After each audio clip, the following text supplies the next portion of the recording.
Oh, yeah.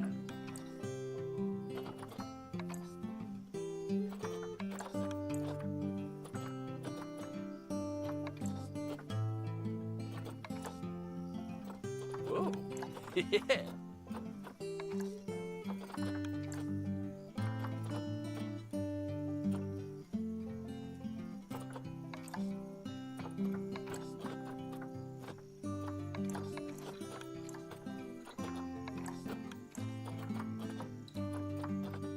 Whoa. Whoa. Wow. Yeah. Oh. Oh.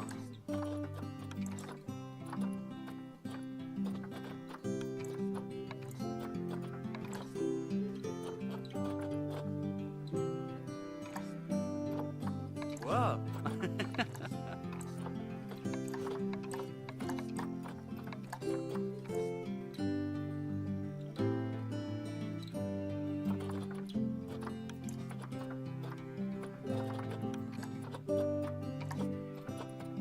Whoop.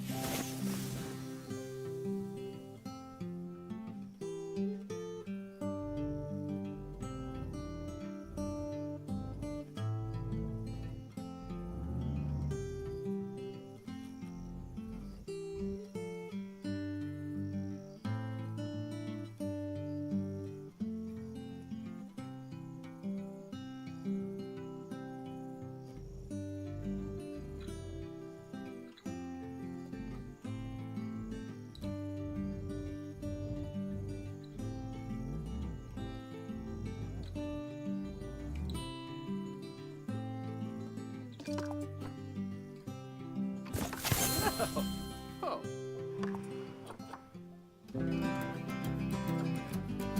Yeah.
Heyo at Hematu.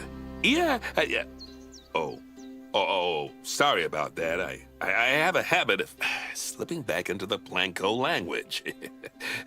It's good to finally meet you in person. I'm Bernard, although I insist you call me Bernie. The only person who calls me Bernard is my wife. And even then, only when I've tracked elephant dung into the carpets. As you know, I own several zoos, but I always like to show people the ropes here at my home. This is the first zoo I ever opened, and a source of great pride for me. And prides, thanks to a lion breeding program we ran in the 80s. But we're in the middle of a big renovation, and that's where you come in. Sadly, our old contractor had to retire after developing a fur allergy. Poor devil kept sneezing his dentures into the lion habitat. So, it's up to you to finish everything off. Don't worry, though. I'm not completely throwing you in at the deep end. My head keeper, Nancy Jones, will be lending a helping hand. Oh, she's a hard worker, and she'll expect you to be too. But I'm sure you'll get along like a house on fire, or even better, one that isn't on fire. Less shouting that way. Hello there. From that rosy, fresh face of yours, I'm guessing you're Bernie's new hire. Good. Now, I hope you're ready to ditch your diploma because we're about to get really hands-on. But before we begin the real work, how about we familiarize you with the zoo by learning how to fly around it and visiting some of our beautiful animals? We'll start by popping over and having a look-see at the grizzly bears in their habitat.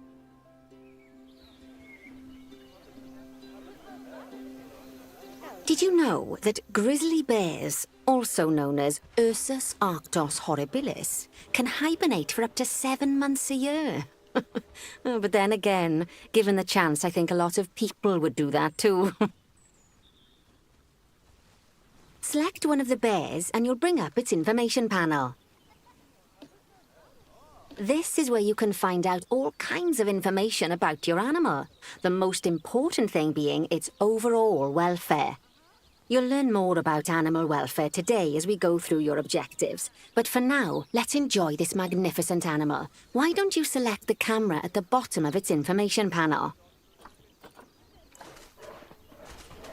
See now, this is a fantastic way to get a close look at your animals. You can also get this view of an animal by simply double-clicking on it.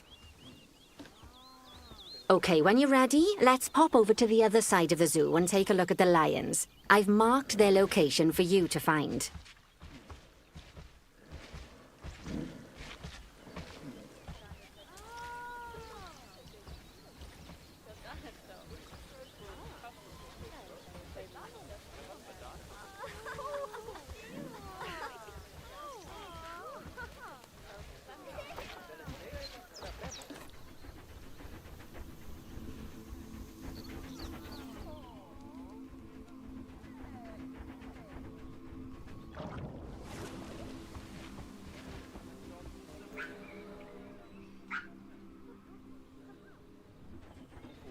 Panthera leo leo, or the West African lion to you and me. Lions are the most social of the big cats, and there can be as many as 40 lions in a pride, although prides of that size are pretty rare. As Bernie would say, those lions are awesome, which is precisely why I handle the training instead these days. Anyway, how about we get started on those objectives? Come on, let's head over to an empty habitat and see what needs doing there.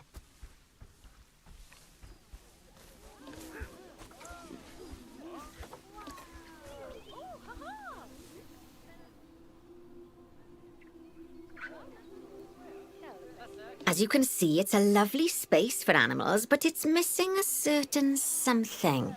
Well, 2 somethings. Warthogs. So I'd like you to adopt a pair of them. To adopt animals, we need to open the animal market, which is in the animal trading section. There we are, a pair of perfectly splendid warthogs for our zoo. Just click on them and select Adopt from the side menu.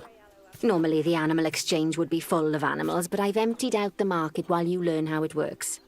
The last thing I need is you accidentally ordering a dozen elephants. When you adopt an animal, it's automatically placed in the trade centre, where they're held until you're ready to move them into their habitat, which, as it happens, you are. So how about you move them into their new home?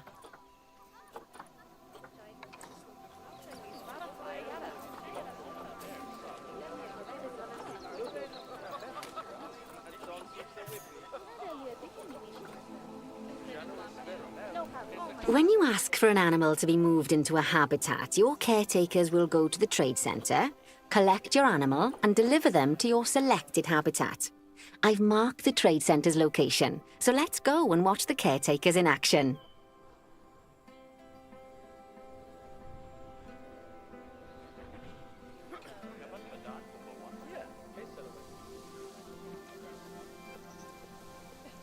Well, as you can see, those caretakers don't hang about. They'll move those animals to their destination as fast as possible. Of course, normally we'd have to place the animals into quarantine before moving them into a habitat, but I am assured by a person of good standing that these warthogs are in the very rudest of health. Right, let's get the warthog's habitat finished up so we can keep them nice and happy. You see, each animal in the zoo has an overall welfare statistic. Basically,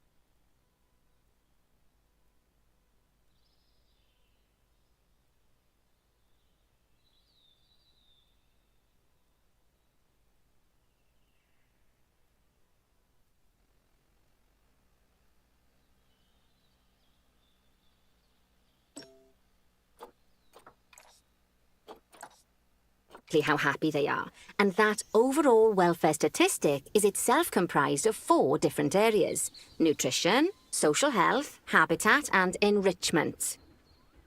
Luckily, if you select an animal, you'll bring up their animal welfare.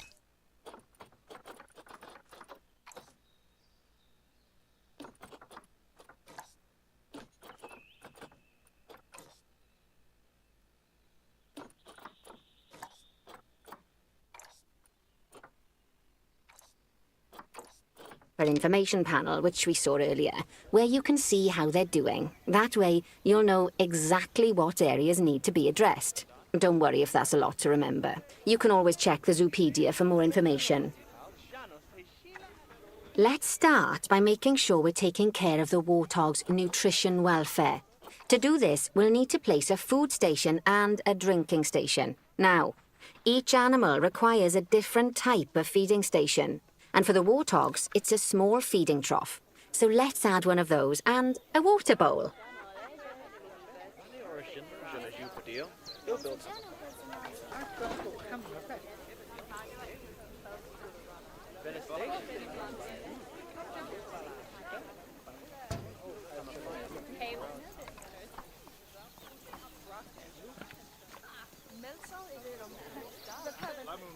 Animals also require stimulation to keep them happy.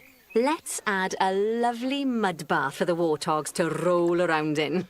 That bath will count towards their enrichment welfare, specifically their toy enrichment welfare. Oh, nice work. You've got a knack for this, I see. Now, our contractor had to leave in a hurry, so this place is in a pharaoh state. Unfinished thingamajigs and whatsits all over the shop. But the first thing we need to finish is the ostrich habitat. It's over near the hippos. Oh, before we actually start building our ostrich habitat, let's pause the game. Just click the pause button in the bottom right corner. Ah, that's more like it. A quick break. Sometimes it's a good idea to pause the game whilst you're doing something which requires your concentration, because it'll stop the zoo spinning out of control while you're looking the other way. Let's keep the game paused while we get this ostrich habitat built. Okay, job number 1 here is to add a habitat gate before we complete the barrier. Every habitat needs a habitat gate. After all, how else would the keepers get in and out? Just make sure it's hooked up to the path so the keepers can reach it.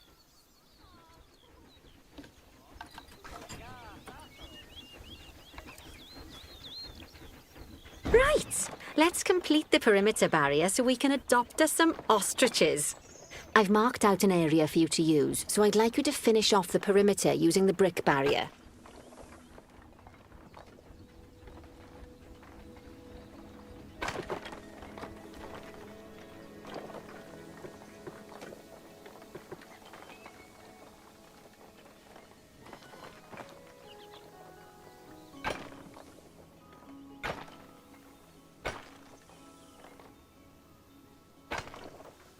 Good work! Remember, before you can place animals in any habitat, it has to have a full loop of connected barrier. Now, you've probably noticed that guests can't actually see into this habitat at the moment. At least not without a stepladder. But seeing as they're banned, I'd like you to select a piece of barrier and swap out the brick for a glass barrier, so the guests can see in.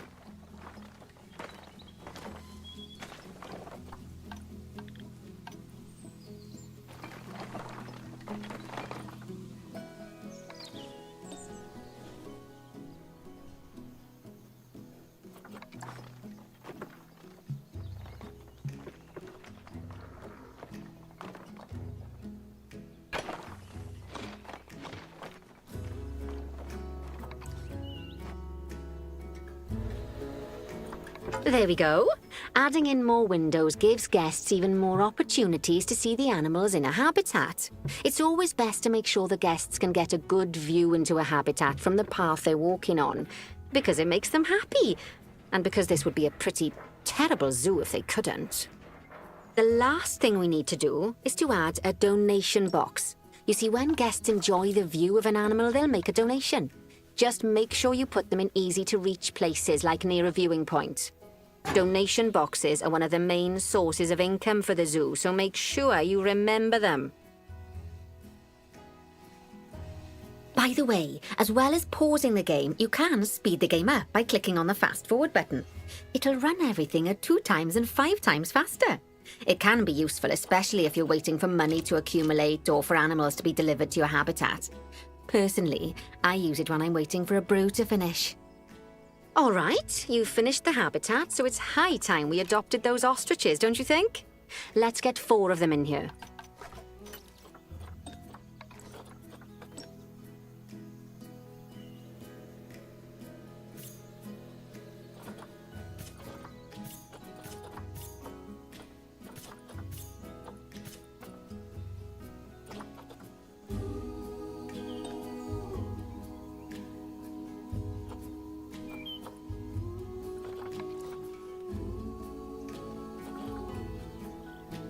While we wait for them to be collected by the caretakers and brought to the habitat, you should get it ready for them. Add a suitable feeding station, water station, and an appropriate food enrichment item. It's often best to place things like enrichments and feeding stations near to the habitat perimeter, so guests can get a really good view of the animals.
good to see the ostriches have somewhere they can really stretch their legs. Did you know they can actually run at 43 miles per hour? Oh, heaven forbid they ever escape. The speed camera fines alone would bankrupt us. Well, Bernie certainly seems impressed. Did he do his speed camera joke? Every time we get an ostrich. So, now we've made the ostriches' lives a bit better, let's do the same for the keepers, shall we? To make it easier for the keepers to feed the ostriches and hippos, we should build a new keeper hut. Keeper huts are where the keepers prepare the food for animals, so they should be placed near to the habitats to make sure the keepers don't waste their time walking when they should be looking after the animals. You'll need to rotate the keeper hut to get it to connect up to the path.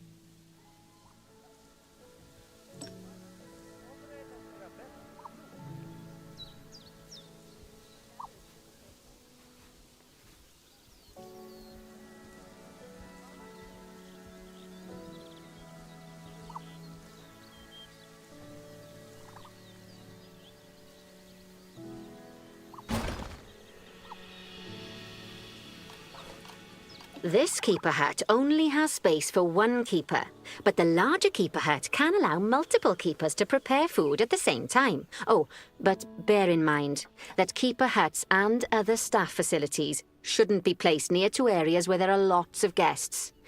Guests don't like seeing facility buildings, and it can affect their happiness. Negatively. In case that wasn't clear. Something that all facilities, shops, and a whole host of other objects need is power. And that obviously includes your newly built keeper hut. So let's place a transformer next to it, shall we? Now, the reason everything has gone blue is because you're using the power heat map. This map allows you to see what is and what isn't powered in your zoo. So once you've placed your transformer, you can click in the bottom left to turn the heat map off. Lovely work.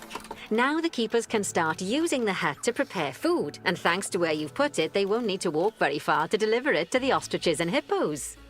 Let's get on to your next objective then. Bengal tigers. We want to adopt some, but I'm afraid there's nothing ready for them yet. Head on over to the plot of land I've marked out. It's not too far away. Righty, your next job is to build a habitat from scratch. And concrete and glass, I expect. So go ahead and build it. Just make sure that the habitat includes that big hole we've dug. Oh, and don't forget to add a habitat gate to the barrier. Oh, and make sure the guests will be able to see the tigers.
Now, Bernie takes safety very seriously at his zoos, so we should probably make sure those tigers can't jump out of their habitat, don't you think?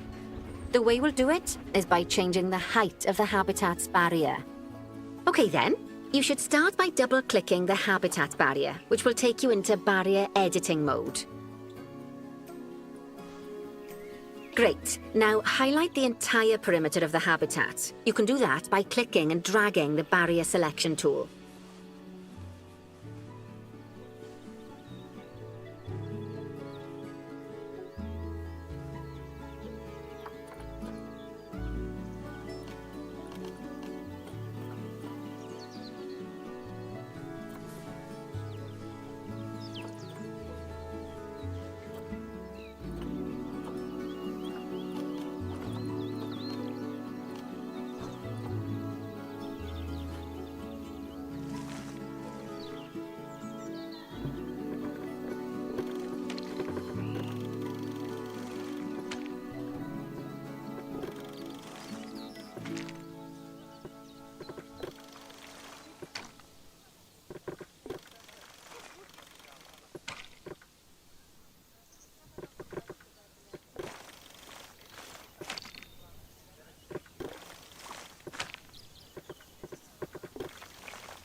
Now that the habitat is in place, don't forget to put down a donation box near to your viewing areas.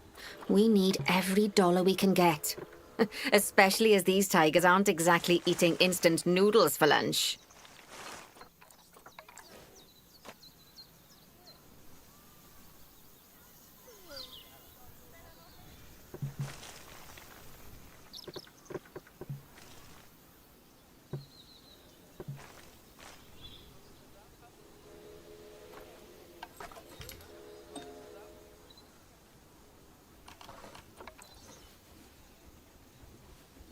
Okay, that's the habitat boundary complete, the habitat gate in place, and most importantly, the tigers won't be able to jump out of it anymore. I think it's time we adopted those tigers.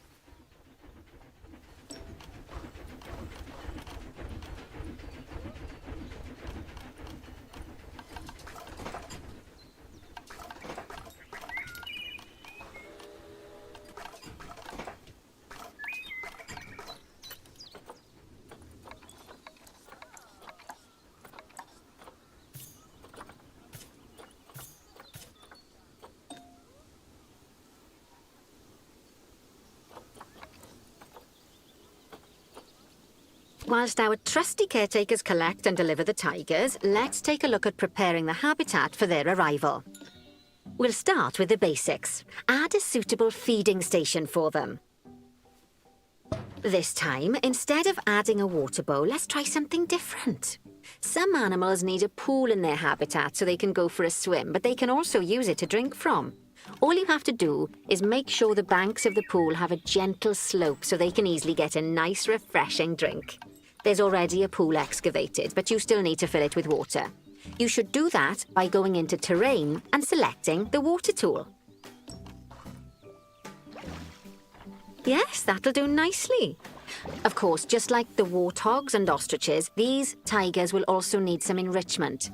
Why don't you add some suitable toy and food enrichment items into their habitat?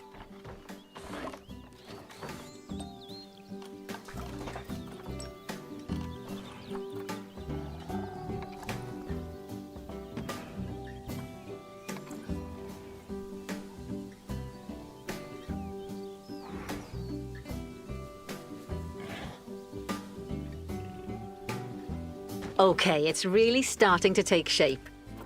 Now, the tigers will need a shelter in their habitat so they can hide from the guests, or more likely, the bad weather. Although given that we're in England, you might want to think of that just as normal weather.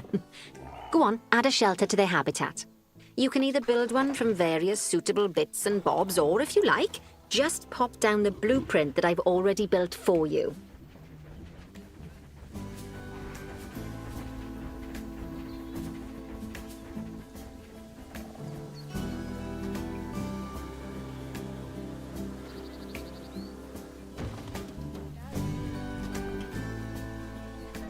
Oh, poor Dabs. I'm sure it can't have escaped your attention that the tigers look a bit miffed. That's because they aren't too keen on the type of terrain in their habitat. Select a tiger and bring up its information panel. Rightio, click on the Terrain tab. That way you can view the terrain information and see how they feel about the different types of terrain. That'll tell you what the tigers need more of or less of in this habitat. Okay then, open the Terrain Editing tool, select Painting, and give them some more soil. Yes, that should help with the habitat part of their welfare.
Right then.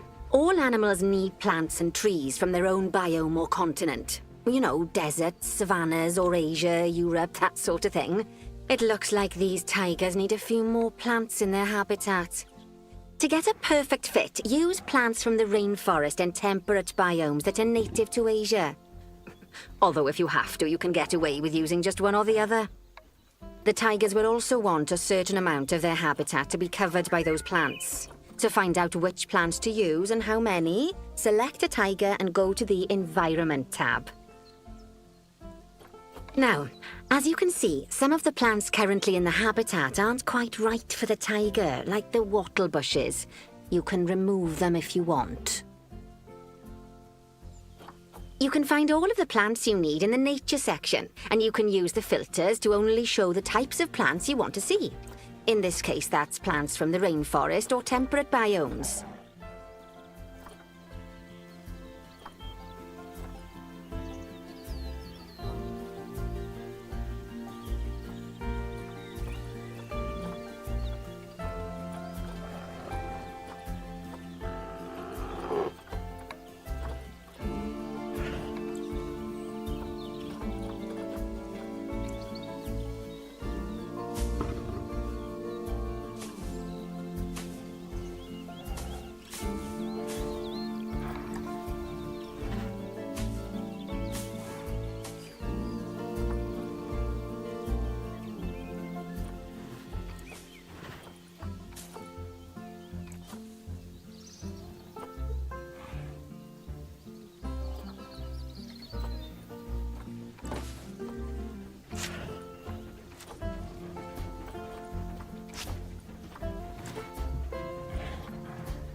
They say the good fences make good neighbors. I guess that's doubly true when one of the neighbors is a Bengal tiger. Still, those tigers look so happy that I doubt they'd leave, even if you did poke a hole in their fence. Oh, but for heaven's sake, don't test that theory. Right, let's head over to the Indian peafowls. I've been told that we need to improve their social welfare.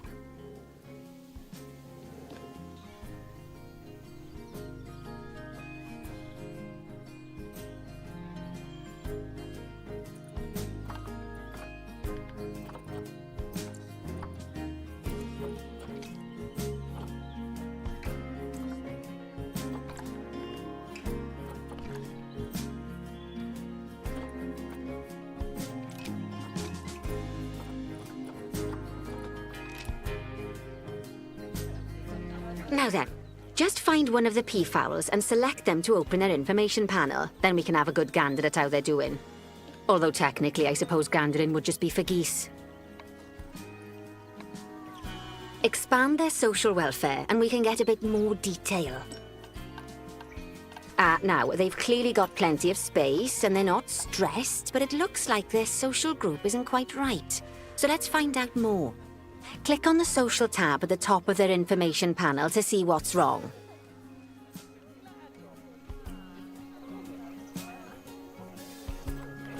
Right, as you can see, the peafowls need their population to be larger. To solve this little problem, you'll need to adopt 3 more female peafowls. Off you pop to the animal market then.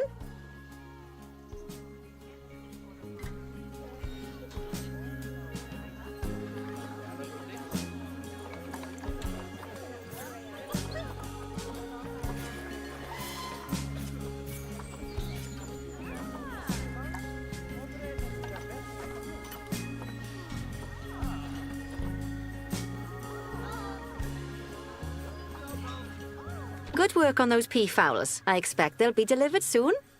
But sadly, it sounds like our snow leopard is a bit grumpy. Let's head over there and see what's wrong with her. Just like people, animals can suffer from stress if things aren't quite right. You know, like when you see someone put in the milk before the tea bag. In the case of these snow leopards, they're a bit stressed by their lack of privacy.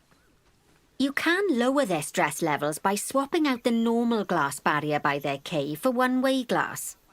It's not a cheap option, but I think they're worth the expense, don't you? This will give the snow leopards somewhere to go when they want to get away from the prying eyes of the guests.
Of course, when an animal isn't in its natural biome, it's probably going to be too hot or too cold. Unsurprisingly for the snow leopards, it's too hot. Even with the terrible British weather, you should help cool it down by adding some coolers to their habitat. But let's start by opening up the temperature heat map and having a look-see at the temperature in the leopard's habitat.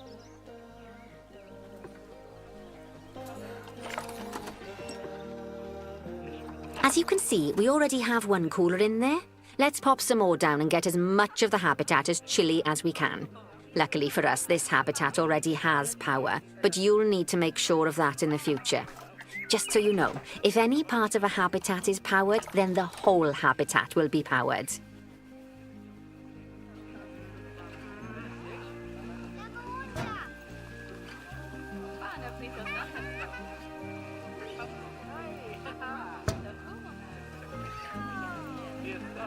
You can find heat maps for all sorts of helpful things, so do be sure to explore them and make good use of them. It'll take a little while for the temperature to adjust once you've added coolers or heaters, but now we've got the coolers in, we can address the leopard's terrain welfare. You see, what the leopards really want in here is snow and rock, so let's make that happen.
All of that should give you a pretty good understanding of how to make animals happy. So I'd like you to go and check on all the other animals in the zoo and fix up any issues with their habitats. That'll increase the average welfare of the animals across the whole zoo. And that average welfare is a very important statistic. Now, to quickly see how all your animals are doing in the zoo, you should go into zoo management and then into the animals section.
As you can see, this list shows you the animal's overall welfare. So if something's amiss, then you can quickly pop over to them using the locate button.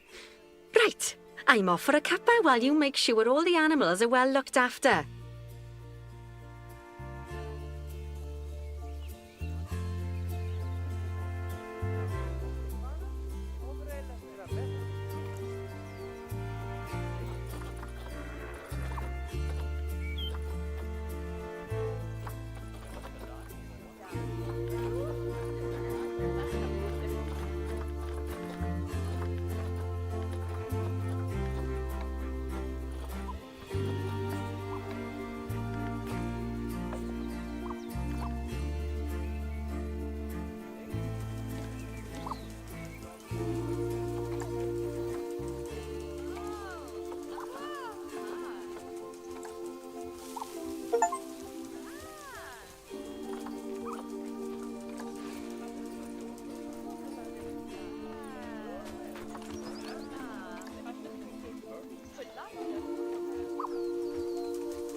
Una delle che mi dici